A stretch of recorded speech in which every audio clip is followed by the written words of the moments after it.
નમસ્કાર, હું છું માર્ગે. આપની સાથે હેડલાઇન્સમાં જોઈએ કેટલાક મહત્વના સમાચાર. કેન્દ્ર સરકારે લોકસભામાં ખુલાસો કર્યો છે કે છેલ્લા 5 વર્ષમાં દેશભરમાં 2,04,268થી વધુ પ્રાઇવેટ કંપનીઝ બંધ થઈ ગઈ છે. સૌથી વધુ કંપનીઝ વર્ષ 2022-2023 દરમિયાન બંધ થઈ હતી. કેન્દ્રીય મંત્રી હર્ષ મલ્હોત્રાએ જણાવ્યું કે કંપનીઝ આર્થિક સંકટને બદલે બિઝનેસ ન કરવાની ઈચ્છા અથવા નિષ્ક્રિયતાને કારણે બંધ થઈ છે. અત્યારે નોંધાયેલી કુલ કંપનીઝમાંથી માત્ર 65% જ સક્રિય સ્થિતિમાં છે. દક્ષિણ આફ્રિકા સામેની T20 ઇન્ટરનેશનલ શ્રેણી માટે ટીમ ઇન્ડિયાની જાહેરાત કરવામાં આવી છે. ટીમમાં Suryakumar Yadav captain, Shubman Gill vice captain, Abhishek Sharma, Tilak Varma, Hardik Pandya, Shivam Dube, Axar Patel, Jitesh Sharma, Sanju Samson, Jasprit Bumrah, Varun Chakravarthy, Arshdeep Singh, Kuldeep Yadav, Harshit Rana અને વોશિંગ્ટન સુંદરનો સમાવેશ થાય છે. આ શ્રેણી 9મી ડિસેમ્બરથી શરૂ થશે. તથ્ય પટેલની આઈપીસી કલમ 304 કે જેમાં સા અપરાધ મનુષ્ય વધની કલમ લગાવાય છે અને 308માંથી ડિસ્ચાર્જની અરજી ગુજરાત હાઈકોર્ટે ફગાવી દીધી છે. આ કલમો હેઠળ તેને 10 વર્ષ સુધીની સજા થઈ શકે છે, જ્યારે કે તેના પિતા પ્રજ્ઞેશ પટેલને આ જ કલમોમાંથી મુક્તિ મળી છે. હવે તેમની સામે માત્ર કલમ 504, 506(2), 114 અને 118 હેઠળ ટ્રાયલ ચાલશે. અમદાવાદ ગ્રામ્ય કોર્ટમાં સુપ્રીમ કોર્ટના નિર્દેશથી ટ્રાયલ શરૂ થઈ છે, જ્યાં આજે 2 સાક્ષીઓની પૂછપરછ થઈ છે. રશિયાના રાષ્ટ્રપતિ પુતિનની ભારત મુલાકાત પહેલા બ્રિટન, ફ્રાન્સ અને જર્મનીના રાજદ્વારીઓએ એક અખબારમાં યુક્રેન યુદ્ધ માટે રશિયાને જવાબદાર ઠેરવતો લેખ પ્રકાશિત કર્યો હતો. ભારતે આ પગલાંને અસ્વીકાર્ય અને અસામાન્ય ગણાવીને સખત નારાજગી વ્યક્ત કરી છે. વિદેશ મંત્રાલયે કહ્યું કે ત્રીજા દેશોના સંબંધો પર જાહેરમાં સલાહ આપવી એ સ્વીકાર્ય કૂટનીતિક પ્રથા નથી. આ લેખ કૂટનીતિક મર્યાદાનો ભંગ દર્શાવે છે. નર્મદામાં આપ બીજેપી વચ્ચે સોશિયલ મીડિયા પર તીવ્ર આક્ષેપોના કારણે ગરમાવો વધ્યો છે. આપ જિલ્લા પ્રમુખ નિરંજન વસાવાએ એક વિડીયોમાં બીજેપી સાંસદ મનસુખ વસાવા, જિલ્લા પ્રમુખ નીલ રાવ અને અન્ય નેતાઓ વિરુદ્ધ આરોપ મૂક્યા, જે તેમના ભાઈ ભદ્રવીર વસાવા પર પ્રોહિબિશન કેસ પછી મૂકવામાં આવ્યા. આથી નીલ રાવે નિરંજન વસાવા સામે માનહાનિનો દાવો કરીને વકીલ મારફતે નોટિસ પાઠવી છે.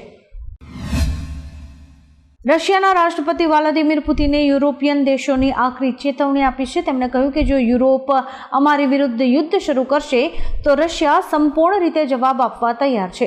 પુતિને ધમકી આપી કે જો યુરોપ યુદ્ધ શરૂ કરશે તો એવો જવાબ આપીશું કે કોઈ વાતચીત કરનારું પણ નહીં બચે. તેમણે સ્પષ્ટતા કરી કે યુક્રેનમાં રશિયા હજુ પણ સર્જિકલ ઓપરેશન જેવી મર્યાદિત કાર્યવાહી કરી રહ્યું છે. અમેરિકી રાષ્ટ્રપતિ ટ્રમ્પે આકરું વલણ અપનાવતા ચેતવણી આપી છે કે જે દેશો અમેરિકામાં ડ્રગ્સ મોકલે છે તેમના પર સૈન્ય હુમલો થઈ શકે છે. ટ્રમ્પે સ્પષ્ટ કર્યું કે ડ્રગ્સની તસ્કરીમાં સામેલ કોઈ પણ દેશ પર અમેરિકા હુમલો કરવાનો વિકલ્પ અપનાવી શકે છે. તેમણે કોલંબિયાનો ઉલ્લેખ કરીને કહ્યું કે કોકેઇન બનાવવા અથવા વેચનારા દેશો ઉપર પણ કાર્યવાહી થશે. ટ્રમ્પની આ ચેતવણીથી વૈશ્વિક સ્તરે ચકચાર મચી ગઈ છે. બનારસ હિન્દુ યુનિવર્સિટીમાં એક વિદ્યાર્થીને ગાડીએ ટક્કર મારતા મોટો હોબાળો થયો છે. ગુસ્સે ભરાયેલા વિદ્યાર્થીઓ ચીફ પ્રોક્ટરની ઓફિસે ફરિયાદ કરવા પહોંચ્યા હતા, જ્યાં સુરક્ષાકર્મીઓ સાથે તેમને બોલાચાલી થઈ હતી. થોડી જ વારમાં સેંકડો વિદ્યાર્થીઓએ વાઇસ ચાન્સેલરના નિવાસસ્થાન બહાર વિરોધ પ્રદર્શન કર્યું અને પથ્થરમારો શરૂ કર્યો. વિદ્યાર્થીઓનો આરોપ છે કે બોર્ડે સુરક્ષાકર્મીઓ દ્વારા તેમને માર મરાવ્યો હતો. દિલ્હીવાસીઓ માટે એક ચિંતાજનક સમાચાર છે. આજે પણ અનેક વિસ્તારોમાં ઝેરીલા સ્મોગની ગાઢ ચાદર છવાયેલી રહી. સેન્ટ્રલ પોલ્યુશન કંટ્રોલ બોર્ડ મુજબ અક્ષરધામ, આનંદ વિહાર અને ગાઝીપુરમાં AQI 405 નોંધાયો છે, જ્યારે કે એમ્સની આસપાસના વિસ્તારોમાં AQI 420ને વટાવી ગયો છે, જે ગંભીર શ્રેણીમાં આવે છે. આ જોખમી પ્રદૂષણ દિલ્હીના લોકોને બીમાર કરી રહ્યું છે અને લોકોને હવે શું થશે તેની ચિંતા પેઠી છે. ભારતીય ક્રિકેટર વિરાટ કોહલીએ 15 વર્ષના લાંબા અંતરાલ બાદ ફરીથી વિજય હઝારે ટ્રોફી રમવાનો મોટો નિર્ણય લીધો છે. તેમણે દિલ્હી ક્રિકેટ એસોસિએશનને આ અંગે જાણ કરી છે. કોહલી છેલ્લે 2010માં ટુર્નામેન્ટ રમ્યા હતા. બીસીસીઆઈના એક વરિષ્ઠ અધિકારીએ તેમને આ ટ્રોફી રમવા માટે મનાવ્યા હોવાનું જાણવા મળ્યું છે. આ ટુર્નામેન્ટ 24 ડિસેમ્બરથી અમદાવાદમાં શરૂ થઈ રહી છે. તેલંગાણાના મુખ્યમંત્રી રેવંત રેડ્ડી હિન્દુ દેવી દેવતાઓ પર કરેલી એક ટિપ્પણીને કારણે વિવાદમાં ફસાયા છે. એક કાર્યક્રમમાં તેમણે હિન્દુ ધર્મના દેવતાઓની સંખ્યા અને વિવિધ જૂથો માટેના અલગ દેવતાઓની વાત કરીને કટાક્ષ કર્યો હતો. આ વિવાદાસ્પદ નિવેદન પર ભાજપ અને BRS બંનેએ સખત વાંધો ઉઠાવ્યો છે અને મુખ્યમંત્રી રેડ્ડીને તાત્કાલિક માફી માંગવા કહ્યું છે, જેના કારણે રાજકીય વિવાદ વકર્યો છે. વારાણસીના નમો ઘાટ પર કાશી તમિલ સંગમના ઉદ્ઘાટન સમારોહ દરમિયાન મુખ્યમંત્રી યોગી આદિત્યનાથની સુરક્ષામાં એક મોટી ખામી સામે આવી હતી. નશામાં ધૂત એક યુવક સ્ટેજ તરફ દોડી ગયો, જોકે સુરક્ષા કર્મીઓએ તેને તુરંત પકડી લીધો હતો. ધરપકડ કરાયેલા યુવક જોગિંદર ગુપ્તાએ જણાવ્યું કે તે મુખ્યમંત્રીને પોતાના વિસ્તારમાં રેલવે ટ્રેક નજીક દારૂના વેચાણને કારણે થતા મૃત્યુ અંગે સંદેશ આપવા માંગતો હતો. SIR કામગીરીમાં BLO પર કામનું ભારણ છે. ઉત્તર પ્રદેશમાં ઘણા BLOએ કામના ભારણને કારણે આત્મહત્યા કરી છે. મેરઠમાં સિંચાઈ વિભાગના ક્લાર્ક મોહિત ચૌધરીએ ઝેર પીને આત્મહત્યાનો પ્રયાસ કર્યો છે. તેમને ગંભીર હાલતમાં ખાનગી હોસ્પિટલમાં દાખલ કરાયા હતા. પરિવારના સભ્યોનો આરોપ છે કે અધિકારીઓના ત્રાસને કારણે મોહિતે આ પગલું ભર્યું હતું. તેમનો સુપરવાઇઝર તેમને હેરાન કરી રહ્યો હતો અને તેમને સસ્પેન્ડ કરવાની ધમકી આપતો હતો. ભાવનગરમાં સમીપ કોમ્પ્લેક્સમાં બેઝમેન્ટમાં લાગેલી આગ પર કાબુ મેળવી લેવાયો છે. આગ લાગી તે કોમ્પ્લેક્સમાં 4 થી 5 હોસ્પિટલ હતી, જેમાં બાળકોની હોસ્પિટલ પણ છે, જેના કારણે અફરાતફરીનો માહોલ સર્જાયો હતો.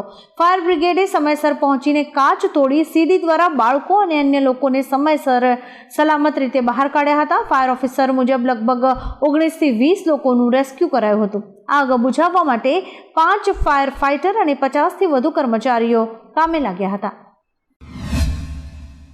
વડોદરામાં સંરક્ષણ પ્રધાન રાજનાથ સિંહે મોટું નિવેદન આપ્યું છે. તેમણે કહ્યું કે ભારતના પ્રથમ વડાપ્રધાન જવાહરલાલ નહેરુ સરકારી ભંડોળનો ઉપયોગ કરીને બાબરી મસ્જિદનું પુનઃનિર્માણ કરવા માંગતા હતા. જોકે તત્કાલીન ગૃહ પ્રધાન સરદાર વલ્લભભાઈ પટેલે આ યોજનાનો સખત વિરોધ કરીને તેને રોકી દીધી હતી. રાજનાથ સિંહે જણાવ્યું કે પટેલે સ્પષ્ટ ના પાડી હતી કે આ કાર્યમાં સરકારનો એક પણ રૂપિયો નહીં ખર્ચાય. અમેરિકી રાષ્ટ્રપતિ ડોનાલ્ડ ટ્રમ્પે ફરી એકવાર નોબેલ શાંતિ પુરસ્કારનો મુદ્દો ઉઠાવ્યો છે. ટ્રમ્પે કહ્યું કે જો તેઓ યુક્રેન યુદ્ધ સમાપ્ત કરશે તો તેમને નોબેલ પ્રાઇઝ મળવું જોઈએ. જો કે તેઓ ઇનામ માટે લાલચી નથી. તેમણે દાવો કર્યો છે કે તેઓ 8 યુદ્ધો સમાપ્ત કરી ચૂક્યા છે અને યુક્રેનનું યુદ્ધ તેમનું 9મું યુદ્ધ હશે જે તેઓ શાંત કરશે. ટ્રમ્પે એવું પણ કહ્યું કે એક નોબેલ વિજેતા મહિલાએ પોતે કહ્યું હતું કે આ પુરસ્કાર ટ્રમ્પને મળવો જોઈતો હતો. કેરળના મુન્નારની સ્થાનિક ચૂંટણીઓમાં ભાજપે જે ઉમેદવારને મેદાનમાં ઉતાર્યા છે તેમનું નામ સોનિયા ગાંધી હોવાથી એક અનોખો મામલો સામે આવ્યો છે. 34 વર્ષીય ઉમેદવાર કોંગ્રેસના પૂર્વ અધ્યક્ષ સોનિયા ગાંધી નથી, પરંતુ મુન્નારના રહેવાસી છે. તેમના પિતા કે જેઓ કોંગ્રેસના સમર્થક હતા, તેમણે કોંગ્રેસ નેતાના સન્માનમાં પોતાની પુત્રીનું નામ સોનિયા ગાંધી રાખ્યું હતું. આ ઘટનાને કારણે લોકોમાં મૂંઝવણ અને ચર્ચાનો માહોલ છે. અભિનેત્રી સામંથા રૂથ પ્રભુએ તાજેતરમાં જ ફિલ્મ નિર્માતા રાજ નિધિમોરુ સાથે લગ્ન કર્યા છે. મીડિયા રિપોર્ટ્સ અનુસાર આજે સામંથાને હૈદરાબાદના જ્યુબિલી હિલ્સમાં એક વૈભવી બંગલો ભેટમાં આપ્યો છે. સામંથાની સગાઈની વીંટી કે જેની કિંમત 1.5 કરોડ રૂપિયા હોવાનું કહેવાય છે તે પણ ચર્ચાનો વિષય છે. તે એક દુર્લભ કલેક્શન પોર્ટ્રેટ કટ ડાયમંડ વીંટી છે અને હવે તેમના પતિએ તેમને એક વૈભવી બંગલો ભેટમાં આપ્યો છે, જેની પણ ચર્ચા ચાલી રહી છે. વડાપ્રધાન શ્રી નરેન્દ્ર મોદી સંસદ ભવનમાં પશ્ચિમ બંગાળના સાંસદોને મળ્યા. બેઠકમાં PM મોદીએ કહ્યું કે બધા સાંસદોએ ખાતરી કરવી જોઈએ કે બંગાળની ચૂંટણી જીત આપણી જ થશે. તેમણે સરકારના કામને જનતા સુધી પહોંચાડવાની અપીલ કરી હતી. કાર્યકરોએ સખત મહેનત કરવી જોઈએ એવું પણ તેમણે કહ્યું હતું, કારણ કે તેમણે બંગાળ જીતવાનું છે. સ્પેશિયલ ઇન્સેન્ટિવ રિવિઝન એટલે કે SIR એ શુદ્ધિકરણની પ્રક્રિયા છે અને આ શુદ્ધિકરણ થવું જ જોઈએ એમ પણ તેમણે પોતાના નિવેદનમાં કહ્યું હતું. અમદાવાદ મ્યુનિસિપલ કોર્પોરેશનના એસ્ટેટ વિભાગે બીયુ પરવાનગી વગર ચાલતી હોસ્પિટલ્સ સામે કડક કાર્યવાહી કરી છે. બોપલ, સરખેજ અને જુહાપુરા વિસ્તારમાં આવેલી 9 હોસ્પિટલ્સને આજે સવારે સીલ મારવામાં આવી છે. આ હોસ્પિટલ્સને અગાઉ નોટિસ આપીને ઇમ્પેક્ટ ફી ભરી બીયુ મંજૂર કરી લેવા માટે સૂચના અપાઈ હતી, પરંતુ સૂચનાનું પાલન ન થતાં દક્ષિણ પશ્ચિમ ઝોનની ટીમે આ હોસ્પિટલ્સને સીલ કરી છે.